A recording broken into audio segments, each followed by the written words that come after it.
তাবুকের যুদ্ধের সময় হযরত আবু বকর সিদ্দিক রাদিয়াল্লাহু তাআলা আনহুর সাথে হযরত আবু বকর রাদিয়াল্লাহু তাআলা আনহুর সাথে হযরত উমর রাদিয়াল্লাহু তাআলা আনহু প্রতিযোগিতা লাগে গেছেন। কি প্রতিযোগিতা? প্রতিযোগিতা হলো আমরা যদি প্রতিযোগিতা লাগি, হযরত আবু বকর রাদিয়াল্লাহু তাআলা আনহুকে উমর রাদিয়াল্লাহু তাআলা আনহু ডাক দিয়ে বলেন, ও আবু বকর,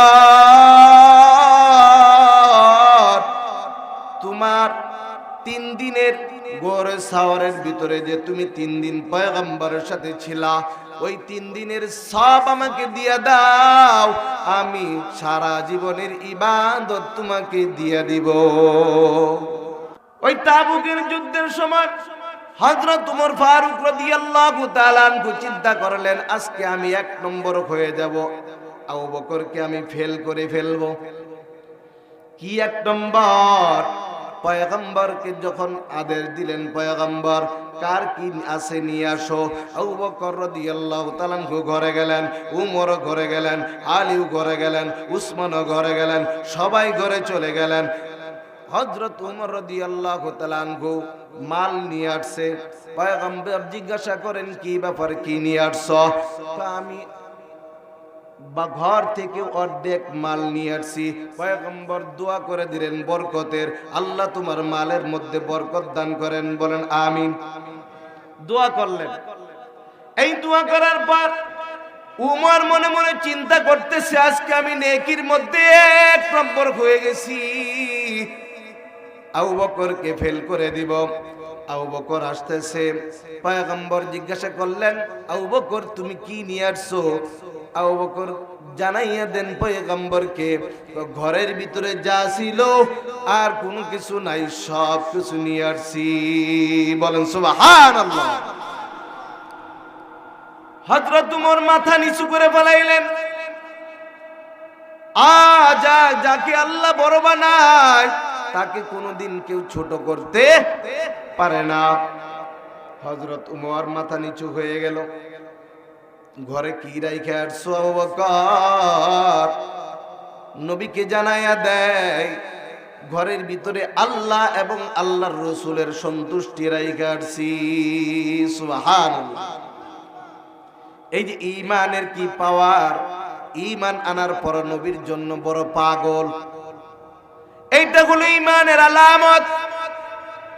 দান করার জন্য পাগল, নামাজ পড়ার জন্য পাগল, রোজা রাখার জন্য পাগল, কোনো কিছুর মধ্যে তারা পিছায়া নাই।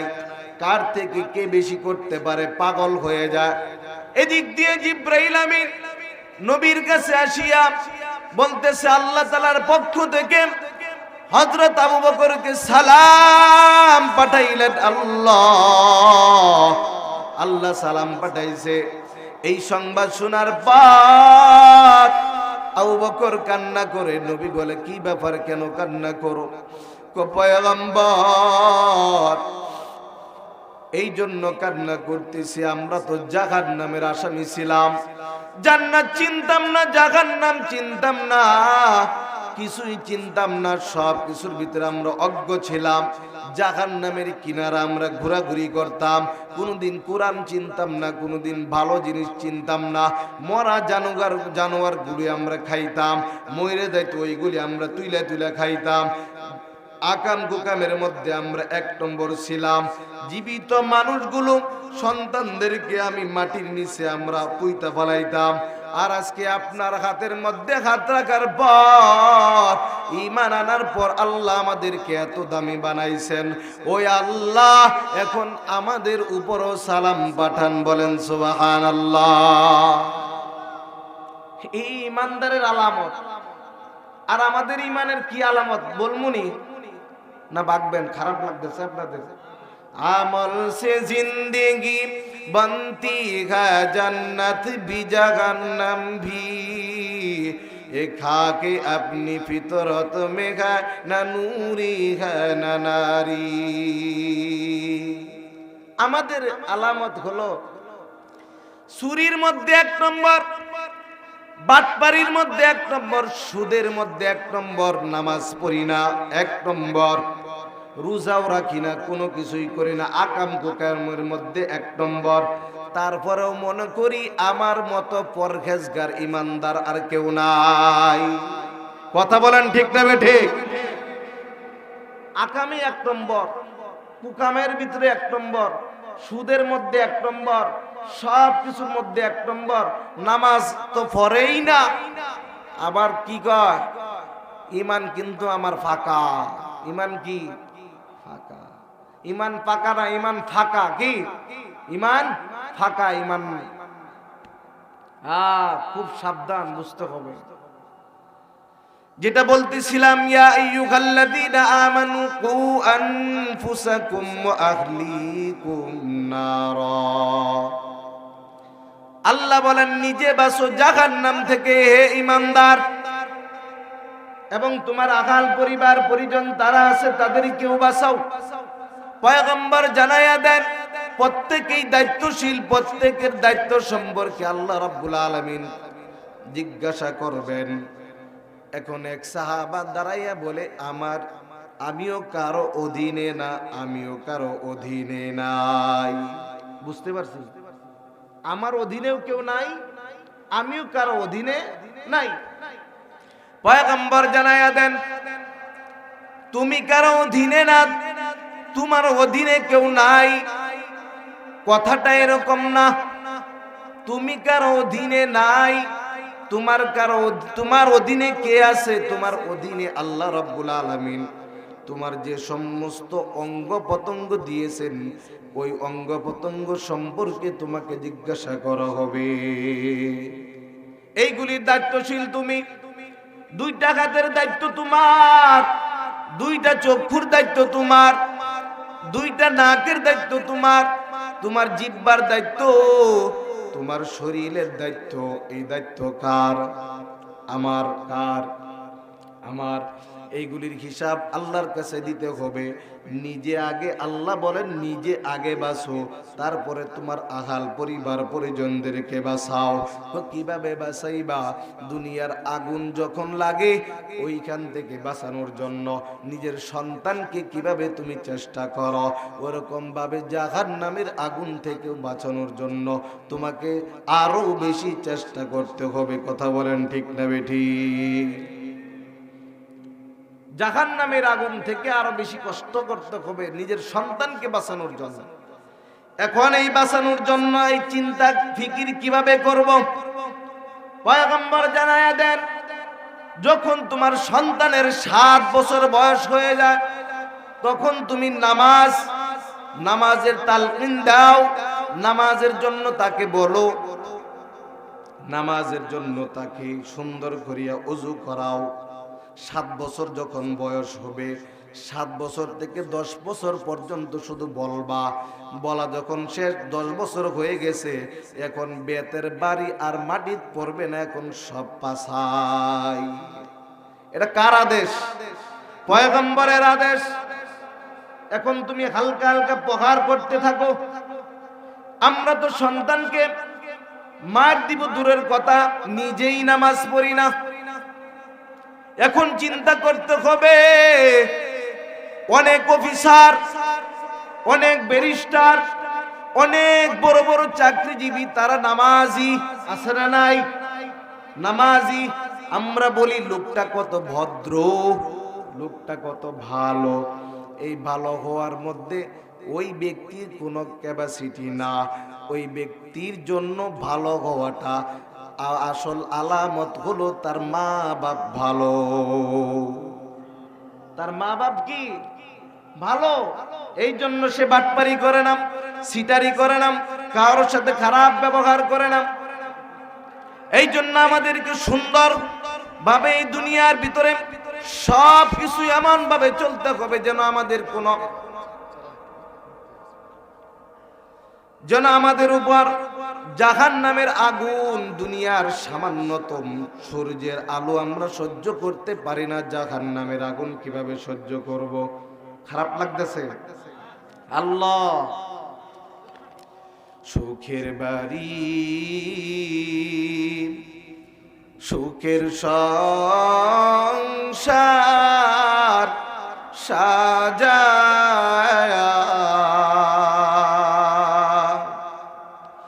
সুখের বাড়ি সুখের সংসার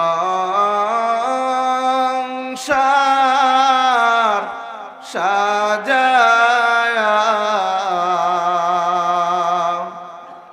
কখন জানি যাইতে হবে সব ছাড়িয়া, কখন জানি যেতে হবে সব ছাড়িয়া। পানো পাখি যাবে যখন চলিয়া, পানো পাখি যাবে যখন চলিয়া,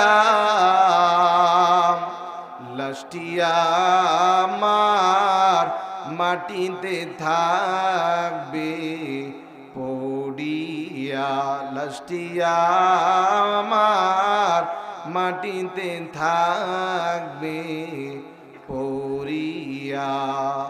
সুখের বাড়ি সুখের সংসার সাজায়া কখন জানি যেতে হবে সব ছাড়িয়া।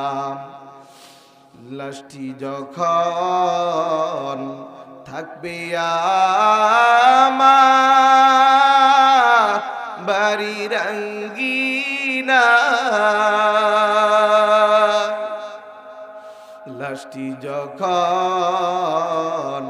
থাকবে পরে বাড়ির আঙ্গিনা, কাঁদবে সবে চোখের জলে আমি নাই রে নাই, কাঁদবে সবে চোখের জলে আমি নাই রে নাই। চিরদিন কে কে থাকবে? কেউ থাকবো না। এই দুনিয়া থেকে চিরদিন একটা দিন আসবে থাকবো না, আমিও থাকবো না, আপনিও থাকবেন না। তাহলে এত বাহাদুরি কিসের? এত বাহাদুরি কিসের? যতক্ষণ পর্যন্ত বাহাদুরি যে তুমি করো, এই বাহাদুরির একটা মেয়াদ আছে। কি আছে? মেয়াদ। এই মেয়াদটা হলো আজরাইল আসা পর্যন্ত তোমার বাহাদুরির মেয়াদ। কোন পর্যন্ত? আজরাইল আসা পর্যন্ত। এর আগে তুমি যা করো এইগুলির হিসাব আল্লাহর কাছে দিতে হবে বান্দা। এই দুনিয়ার ভিতরে বাহাদুরি করিয়া কেউ টিকতে পারে নাই, কেউ টিকতে পারবেও না। এই জন্য খুব সাবধান। আল্লাহ বলেন নিজে জাহান্নাম থেকে বাঁচো এবং তোমার আগাল পরিবার পরিজনদেরকে বাঁচাও। এই জন্য তো উলামায়ে কেরাম আপনাদেরকে পা ধরিয়া ধরিয়া নামাজের দাওয়াত দেয়, রোজার দাওয়াত দেয়, পা ধরিয়া ধরিয়া হালাল খাওয়ার দাওয়াত দেয়, পর্দার দাওয়াত দেয়। এই তো সামনে রমাদান। রমাদান মাসে পুরুষ এবং মহিলা সবার জন্য একই বিধান, রোজা রাখতে হবে। যদি অসুস্থ হয় রোজা রাখতে পারবে না, তাহলে রোজা রাখবে না। যদি সামনে সুস্থ হওয়ার সম্ভাবনা থাকে তাহলে সামনে রোজাগুলি কাজা করতে হবে যদি রমজানে অসুস্থ থাকে। আর এমন যদি অসুস্থ হয়, বৃদ্ধা হয়ে যায়, সামনে আর কখনো সুস্থ হওয়ার কোনো অবকাশ নাই, মানে সুস্থ হবে এরকম বোঝা যায় না, তাহলে তার জন্য একটা কাফারা, একটা রোজার জন্য দিতে হবে। আর যদি কোনো মুসাফির হালতে রোজা রাখতে কষ্ট হয় তাহলে রোজা রাখবে না। মুসাফির যখন মুকিম হয়ে যাবে, এই হলো রোজার মাসালা। রোজা অবস্থায় তারাবি 20 রাকাত। কয় রাকাত? 20 রাকাত। অনেকে আপনাকে বুঝাইবে তারাবি হলো 8 রাকাত। আছে না নাই? নবীজি সারা জীবন 8 রাকাত তাহাজ্জুদ নামাজ পড়ছে। এই 8 রাকাত তাহাজ্জুদ নামাজ রে তারা তারাবির ভিতরে ঢুকাইছে। কত বড় গুমরাহ, কথা বুঝতে পারছেন? 8 রাকাত সারা জীবন তাহাজ্জুদ পড়ছে।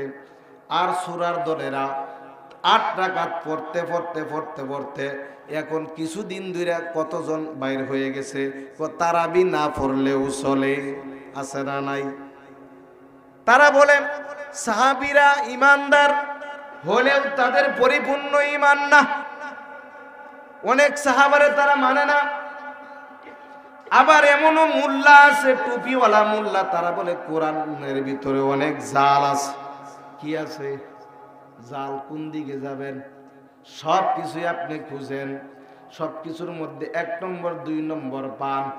আর এই জায়গার ভিতরে যারা এই সমস্ত কথা বলে তারা কোনো উলামায়ে কেরাম না। তারা দেখবেন তাস্টলে কাজ করে, তারা দেখবেন ওয়ার্কশপ নিয়ে বসে থাকে, ফার্মেসি একটা দিয়ে বসে থাকে, বা বিদেশে প্রবাসে থাকে। এরকম মাসালা তারা বেশি করে দেয়, আছে না নাই? উলামায়ে কেরামরা আপনাদেরকে সঠিক পথ দেখায়। একটা উদাহরণ, এক দেশের ভিতরে একটা এলাকার ভিতরে এক ডাকাত ডাকাতি করে এত উচ্ছৃঙ্খল, মানুষগুলো তার ডাকাতির ভয়ে ঘরে থাকতে পারে না, বড় কষ্ট। ডাকাত যখন বিদ্ধ হয়ে গেছে মরণের কাছাকাছি, সবাইকে ডাক দিয়ে বলে, আমি তোমাদেরকে সারাটা জীবন বড় কষ্ট দিয়েছি, বড় কষ্ট দিয়েছি। এই কষ্ট থেকে যদি তোমরা বাঁচতে চাও, আমি যখন মারা যাব, এই সনকান্দা বাজারের উপরে একটা বট গাছ আছে, বট গাছের ভিতরে লাশটা ঝুলাইয়া দিবা। তাহলে আমার লাশ দেখিয়া সবাই বলবে এই ব্যক্তিটা ডাকাত ছিল, এই ব্যক্তিটাকে মরার পরে ঝুলাইয়া দেওয়া হয়েছে। তাহলে আমার লাশ দেখিয়া আর কোনোদিন কেউ ডাকাতি করবে না। বুদ্ধিটা কি খারাপ না ভালো? খারাপ না ভালো? হ্যাঁ, ভালো। সারাটা জীবন ডাকাত ডাকাতি করলো, এলাকার মানুষকে জ্বালাইয়া খায়া ফেলাইলো। মরার পরে এমন এক বুদ্ধি দিছে, নিজেও মরছে, এলাকার মানুষরাও মারছে। পুলিশ আসিয়া বলে, এই বট গাছের ভিতরে লাশকে ঝুলাইলো মাইরা। কত দেখছি এরা ঝুলাইতেছে। কারা? পুরা এলাকার লোক ছিল, লিস্টি করলো পুরা এলাকার লোকের মানুষের নাম। এখন আর এলাকার মানুষ একটাও ঘরে ঘুমাইতে পারে না, প্রতিদিন শুধু পুলিশ আয়ে ধরার জন্য। বুঝতে পারছেন নি আমার কথা? কিছু মানুষ আছে এমন বুদ্ধি দিবে, তারা জীবিত থাকলেও জ্বালা, মরলেও জ্বালা, আছে না নাই? এমন এক মেডিসিন ঢুকাইয়া দিব আপনার ভিতরে, এই হুজুর বালা না, ওই হুজুর বালা না, হুজুররা যে নামাজ পড়ে এটাও ঠিক না। মেডিসিন ঢুকাইব আপনারা সুন্দর করে, আপনি বুঝবেন আসলে তো সঠিক কথা বলছে। এমন মেডিসিন ঢুকাইয়া দিব, এই সূরা তো মরে গেছে, এখন তো মেডিসিন আপনার শরীরে। এখন আপনার ভিতরে এরকম সুন্দরভাবে কাজ করতেছে, আপনারা দেখে দেখা আরো মানুষ গুমরাহ হইতেছে। এই যত মানুষ গুমরাহ হবে, সব গুমরার ভার আপনাকে নিতে হবে। বুঝতে পারছেন? 8 রাকাত না 20 রাকাত? হ্যাঁ, ভালো করে বুঝছেন। অনেক মহিলাদের ভিতরে এরকম আছে, 8 রাকাত পড়ে, পুরুষও পড়ে, সেগায়া ধারা 8 বাদে একেবারে বেডিগো মতো, এই গলার নিচ এই বাদারা, আছে না নাই? হ্যাঁ, আমরা উলামায়ে কেরাম আমাদের দল ভারী করার কোনো দরকার নাই। পয়গম্বরকে আল্লাহ জানাইয়া দেন, পয়গম্বর আপনাকে কষ্ট করা লাগবে না, এত চিন্তিত কেন হন? আপনার কাজ হলো মানুষকে দাওয়াত দিবেন। হেদায়েতের মালিক আমি আল্লাহ। উলামায়ে কেরামের দাওয়াত দেওয়া হলো কাজ, সঠিক পথ দেখানো হলো কাজ। আর হেদায়েতের মালিক কে? আল্লাহ। হেদায়েত দিব আমি। আল্লাহ বলেন, মাইয়াহদিল্লাহু ফালা মুদিল্লা লাহু ওয়া মান ইউদ্লিল ফালা হাদিয়া লাহ। আমি যাকে হেদায়েত দেই দুনিয়ার কেউ গুমরাহ করতে পারবে না, আর আমি যাকে গুমরাহ করব দুনিয়ার কোনো শক্তি তাকে হেদায়েত দিতে পারবে না। এই জন্য উলামায়ে কেরামের চিন্তা আছে উম্মত নিয়া, সবাইকে দাওয়াত দেওয়া হয়, যদি আপনি মানেন মানবেন, না মানলে নাই। আল্লাহ রাব্বুল আলামিন কোরআনের মধ্যে বলেন, আমার কোরআন হেদায়েতের জন্য যথেষ্ট। এই কোরআনের বাণী তুমি শোনাইবা, কিছু মানুষ এমন চুলকানি শুরু হবে, গুমরাহ হয়ে যাবে। কানের ভিতরে আমি তাদের পর্দা ফালাই দিছি, ভিতরে আর ঢুকবে না। চোখের মধ্যে পর্দা ফালাইয়া দিছি, দেখবে না। তাদের অন্তরে পর্দা ফালাইয়া দিছি, তারা অনুভব করতে পারবে না। তারা যদি গুমরাহ চায়, আমি গুমরাহ পথে আমি তাদেরকে চলাইব। তোমরা হেদায়েতের পথ চাইবা, আমি তোমাদেরকে হেদায়েতের পথ দেখাবো। সুবহানাল্লাহ। হেদায়েতের পথের মালিক কে? আল্লাহ। আমরা নামাজ পড়বো কার জন্য? আল্লাহর জন্য। রোজা রাখবো কার জন্য? আল্লাহর জন্য রোজা রাখবো। কুরবানি করবো কার জন্য? আল্লাহর জন্য। ও যুবক ভাই, তুমি চিন্তা করতেছো আমি তো বৃদ্ধ হয়ে মারা যাব। এই দুনিয়ার ভিতরে আমার বাবা বৃদ্ধ হয়ে মারা গেছে। তুমি তাকাইয়া দেখো, কত সন্তান মা থেকে বিদায় নেয়, হুন্ডারটা নিয়ে মা একটু ঘোরান দিয়ে আস, একটু পরে আওয়াজ, কান্নার আওয়াজ। আপনার সন্তান দুনিয়ার ভিতরে আর নাই। কিছুদিন আগের ঘটনা, কুমিল্লা ময়নামতি ক্যান্টনমেন্ট, ওই এলাকার ভিতরে এক বৃদ্ধ ব্যক্তি মারা গেছে, দুনিয়া থেকে চলে গেল। 10 মাস হয়ে গেছে। কয় মাস? 10 মাস হয়ে গেছে। সন্তানদেরকে স্বপ্নে দেখায়, বাবা আমি কবরের ভিতরে বড় কষ্টে আছি, আমার কবরটা পানি ভরে গেছে। হুজুরদের কাছে সন্তানরা মিটিং করলো, 3-4 জন মিলিয়া হুজুরদের কাছে গিয়া বলে, হুজুর এইটা কি করা যায়? সাবধান, স্বপ্নে দেখছো এতটুকু শেষ, বেশি বাড়াবাড়ি করিও না। কিছুদিন পর আবার স্বপ্ন দেখাইলো, আমার কবরটার ভিতরে প্যাকস্যাক ভরে গেছে, আমার কবরে পানি। 10 মাস হয়ে গেছে। তারপরে স্বপ্ন দেখা সন্তানগুলো আবার উলামায়ে কেরামদের কাছে যাকো, সাবধান, যেভাবে আছে এভাবেই, কিছু করিও না। সন্তানদের অন্তর মানে না। সাহসী ব্যক্তিদেরকে নিয়ে এলাকার ভিতরে কিছু মানুষ আছে বড় সাহসী, তাদেরকে নিয়ে কবরের মাথার সাইড দিয়া খুদলো, খুদিয়া হাতটা কবরের ভিতরে সাহস করে ঢুকাইল। ঢুকাইয়া যখন মুখের দিক দিয়া যখন হাতটা দিয়েছে, তখন দেখে মাশাআল্লাহ নাক মুখ সব আলহামদুলিল্লাহ একেবারে শক্ত। সুবহানাল্লাহ, একেবারে তাজা। ওই লোকটা আবার হাতটা একটু বুকের দিকে নিয়ে যায়, দেখে বুকটাও এখনো তাজা। ওই লোকটা সাহস করিয়া পায়ের দিকে গিয়া একটু খুদিয়া হাতটা ঢুকাইয়া দিয়ে পাগুলি সুন্দর করিয়া, প্রত্যেকটা নখগুলি দাঁড়াইয়া রইছে, পাটা সুন্দর করিয়া দাঁড়িয়েছে। তখন এই লাশটাকে সুন্দর করিয়া সন্তানরা তুলল।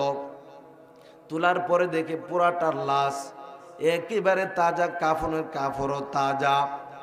10 মাস হয়ে গেছে, অথচ 3 দিন যাওয়ার পরে কোনো লাশ ঠিক থাকে না। ফুলপুরের মুসলমান আমি বলে যাইতেছি, এই যে একটা লাশ, সন্তানদেরকে জিজ্ঞাসা করা হলো, এলাকার মুসল্লিদেরকে জিজ্ঞাসা করা হলো, কি ব্যাপার, এরকম কেন? সারা জীবন নবীর সুন্নত তরিকা মতো জিন্দিগি পালন করেছে, আর মানুষকে দাওয়াত দিছে, ইমামতি করেছে, কোনোদিন কারোর সাথে বেয়াদবি করে নাই, উল্টা পাল্টা করে নাই। এখনো নজির আছে এই জমিনের ভিতরে যে পয়গম্বরের সুন্নত মানার কারণে তার কবরের ভিতরে মাটি স্পর্শ করে না, আছে না? না, এটাই তো জ্বলন্ত প্রমাণ। যদি আমরাও এখনো পয়গম্বরের সুন্নতগুলি সঠিকভাবে মানি, আল্লাহর হুকুমগুলি যদি সঠিকভাবে আমরা যদি পালন করি, তাহলে কবরে আমাদেরও জন্য শান্তি আছে না? নাই। এই জন্য বলি যুবক ভাই, বেইলি রোডে ঢাকা 44 জন মানুষ দুনিয়া থেকে বিদায় নিয়ে চলে গেল আগুনে পুড়িয়া। বেশি দিন আগের ঘটনা না, সবাই জানেন। এমন একটা পরিস্থিতি হয়ে গেছে, বাবা, এক সন্তান, 2 মেয়ে, স্ত্রী সহ 5 জন ব্রাহ্মণবাড়িয়ার। এই 5 জনে গিয়েছিল আমোদ ফুর্তি করার জন্য, খাবার খাবে। সন্তান তাদেরকে সবাইকে নিয়ে ওই আগুনের ভিতরে 5 জন সহ সবাই মারা গেল। এরকম ভাবে 2 ভাই 2 বোন, এরকম ভাবে অনেকেই মারা গেছে। 44 জন মারা গেছে, 22 জন পর্যন্ত আহত হয়ে গেছে। অনেক যুবক ওই জায়গার ভিতরে ছিল, অনেক যুবতী ওই জায়গার ভিতরে ছিল। এখন কি তুমি বলবা তাদের কি কোনো আশা ছিল না? তাদেরও আশা ছিল, কিছুক্ষণ আগেও আশা, আমার দুনিয়া আরো সাজাবো, আরো সুন্দর করব, আমার দুনিয়া আরো সুন্দর হবে। আশা ছাড়ে নাই, কিন্তু তারা তো জানতো না যে কিছুক্ষণ পরে আগুনে আমরা মারা যাব। কথা বলেন ঠিক না বেঠি? এই জন্য মরণের কোনো সিরিয়াল নাই, মরণের কোনো গ্যারান্টি নাই। উলামায়ে কেরাম পা ধরিয়া ধরিয়া আপনাদেরকে নামাজের দাওয়াত দেয়, কিন্তু আপনারা নামাজ পড়েন না। উলামায়ে কেরাম এটার জন্য দোষী হবেন না। দোষী কে? আমাদের দায়িত্ব আমরা পালন করেছি, এখন আপনাদের দায়িত্ব আপনারা পালন করেন নাই, এটার জন্য আপনারা ধরা খাবেন। তারপরে যুবক ভাইদেরকে বলে যায়, সাবধান, মোবাইল মুবারক নিয়ে সারা রাত তোমরা ব্যস্ত থাকো, সারা রাত তোমরা মোবাইল টিপাটিপি করো। এই যে একটা মোবাইল, এই মোবাইলের তারটা, ইয়ারফোনের তারটা লাগাইয়া সারাটা রাত তুমি গান শুনিতে শুনিতে তুমি ঘুমাইতে থাকো। আজরাইল আসিয়া যদি এই অবস্থার মধ্যে তোমাকে দেখে, তোমার অবস্থা কিন্তু ভালো হবে না। এই জন্য বলে যায়, এই দুনিয়াতে যদি তুমি সুন্দরভাবে চলো, আল্লাহর হুকুমগুলি সঠিকভাবে মানো, তাহলে তোমার দুনিয়াতে শান্তি, আখিরাতেও শান্তি। আর যদি তুমি এই দুনিয়া থেকে যদি গুনাহ নিয়ে কবরে যাও, একদিন তুমি এই দুনিয়ার ভিতরে তুমি চলে যাইবা, আজরাইল তোমার ঘরে আসিয়া হাজির হয়ে যাবে।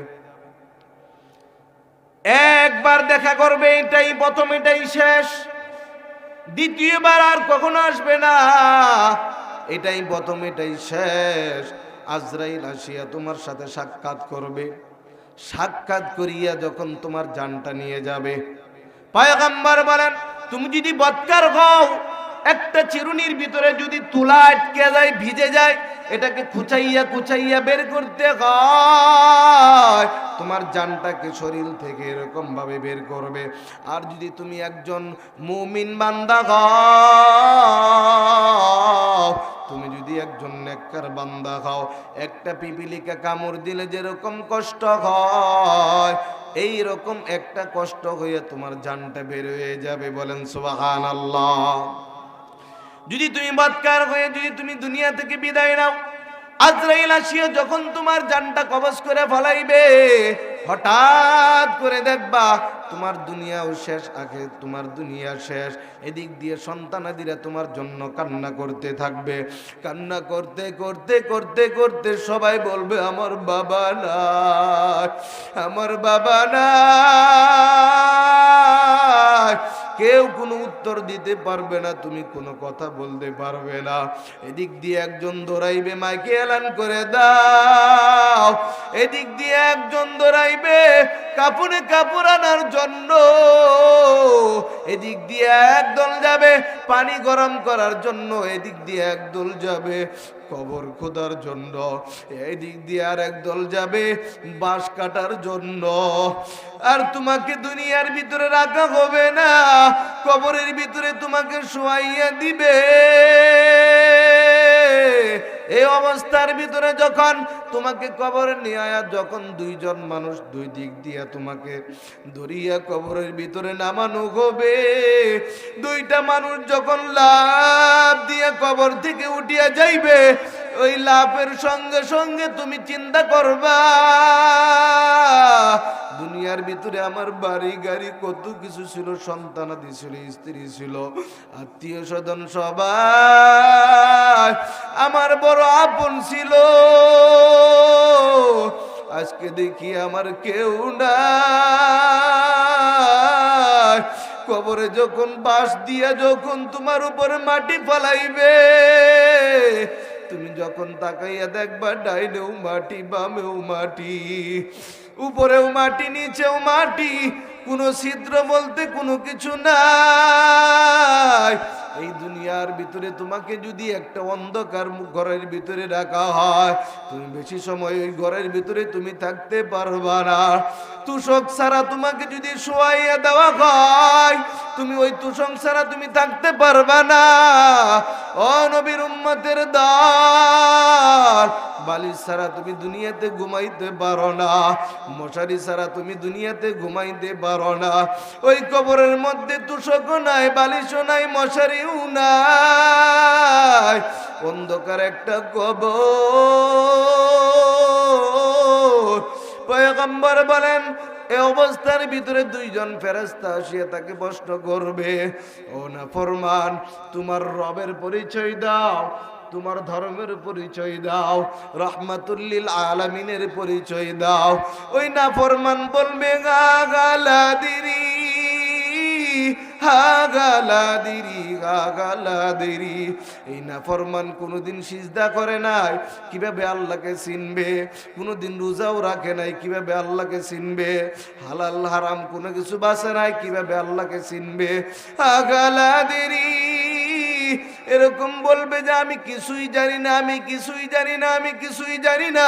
আল্লাহ রাব্বুল আলামিন গায়বী আওয়াজ দিয়ে ফেরেশতাদেরকে বলবেন, ও ফেরেশতারা, এই নাফরমানকে আর সুযোগ দিয়ে কোনো লাভ নাই। এই নাফরমানকে আমি ফিরি ফিরি দুনিয়ার ভিতরে বাতাস দিয়েছিলাম। এই নাফরমানকে যদি আমি হাসপাতালে রাখতাম, প্রত্যেকটা ঘন্টা 500 টাকার অক্সিজেন ঢুকাইতে হতো, কিন্তু আমি প্রত্যেকটা মাসে আমি তার যদি টাকা দিয়ে কিনিয়ে যদি শুধু অক্সিজেনটা ঢুকাইতো, এই অক্সিজেন কিনতে 3,60,000 টাকা মাসে লাগতো। কিন্তু আমি এই 3,60,000 টাকা অক্সিজেন প্রত্যেক মাসে না, আমি বছরকে বছর তাকে দিতেছি। এই নাফরমান আমার দেওয়া গাছের ফল, আমার দেওয়া নদীর মাছ, আমার দেওয়া পুকুরের মাছ, আমার দেওয়া ফিরি ফিরি পানি খাওয়ার পর এই নাফরমান কোনোদিন আমার একটা শুকর আদায় করে নাই। এই নাফরমান কোনোদিন আমাকে একটা সিজদাও দেয় নাই। এই নাফরমানকে আর সুযোগ দিয়া কোনো লাভ নাই। এই নাফরমানকে উলামায়ে কেরাম পা ধরিয়া ধরিয়া ধরিয়া ধরিয়া দাওয়াত দিত। নাফরমান কোনদিন নামাজ পড়ে নাই, যারা নামাজ পড়তো তাদেরকে পছন্দ করে নাই। এই নাফরমান নিজেও হালাল খাইতো না, যারা হালাল খাইতো তাদেরকে পছন্দ করতো না। এই নাফরমান নিজেও টুপি পরতো না, যারা টুপি পরতো তাদেরকে পছন্দ করতো না। এই নাফরমান নিজে দাড়ি রাখতো না, যারা দাড়ি রাখতো তাদেরকে পছন্দ করতো না। এই নাফরমান নিজেও পর্দা করতো না, যারা পর্দা করতো তাদেরকে পছন্দ করতো না।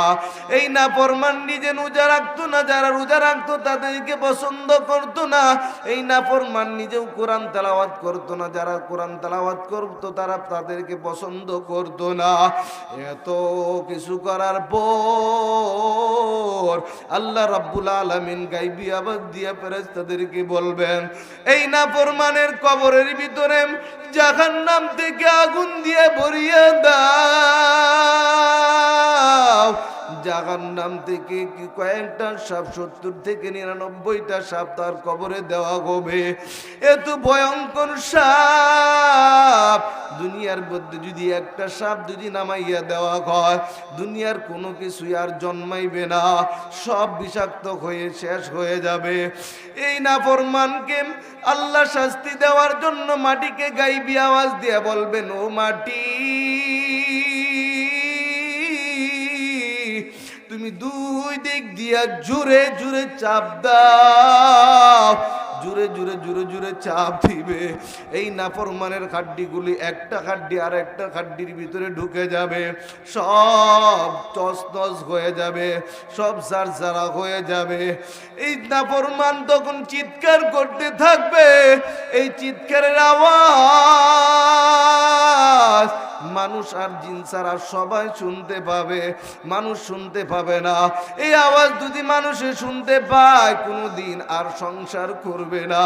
ও যুবক ভাই, ও পর্দার আড়ালের মা বোনেরা, ও বৃদ্ধ বাবারা, এই তোমরা কি কোরআন মিথ্যা মনে করেছো? তোমরা কি হাদিস মিথ্যা মনে করেছো? কোরআন সত্য, হাদিস সত্য। এই দুনিয়ার ভিতরে কোরআন সত্য, হাদিস সত্য। কোরআন মাফিক এবং নবীর তরিকা মাফিক জীবনকে পরিচালনা করো, তাহলে তোমাদের জন্য কামিয়াব।